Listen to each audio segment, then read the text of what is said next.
Çünkü dedi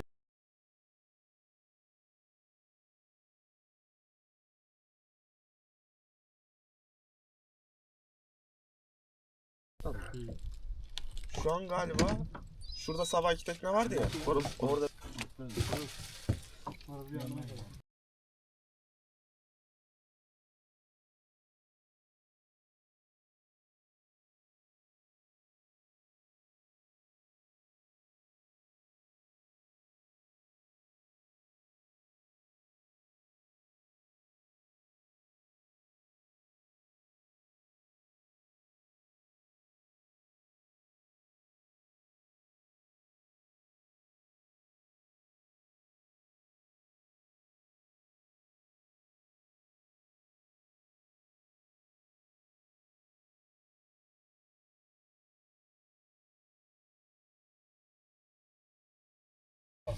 abi güzel. Çünkü diğerleri şey Oo, kestiği için muhtemelen büyük balık.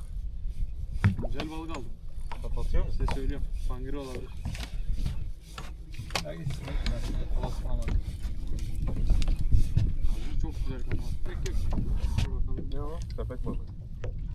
Ne o ya? Dedim size. Çok iyi Trakonyalar oluyor dedim mi? Köpek balığı ya. Kedi köpek balığı. Getir abi videoya çekelim. Dedim size. Kaldır kafama. Çok köpek balığı kapat. Ne bileyim o ön köstekiler atmıyor.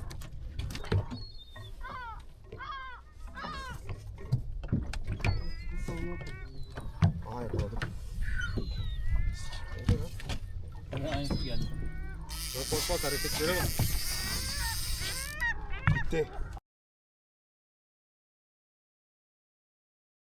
En çok da o ya. Yer attın ne aldın? Uyuyor ama uyuduğu gibi şey yapıyor.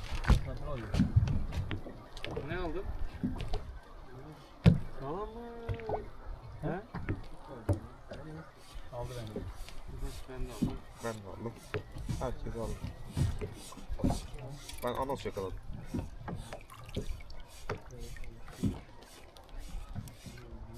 Seninkiler daha az. Çuval gibi geliyor. Gel. Bence böyle.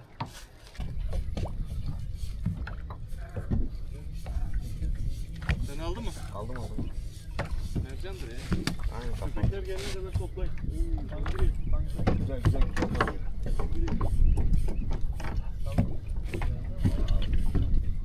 Yok yoktan normalde öbürünü de almam ben de. Ha, yok yok. Panos çektim ben.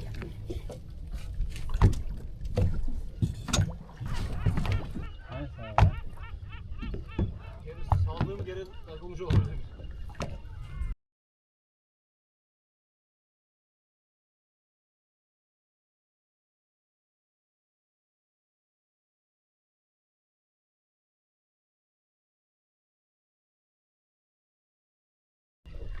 Yürüyerek gidiyorlar bak. Yürüyerek geliyor buraya.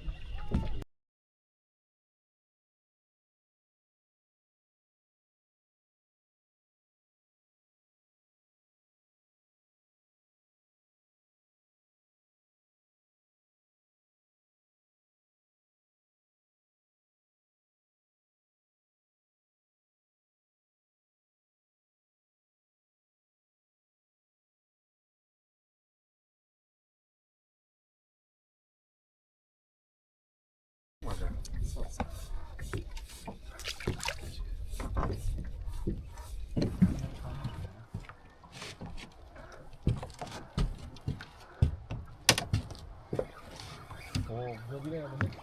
Değil mi? Aynen aynı. Atmayacağım ben ona göre. Yener boşuna gitmesin abi. Yaparsa orla.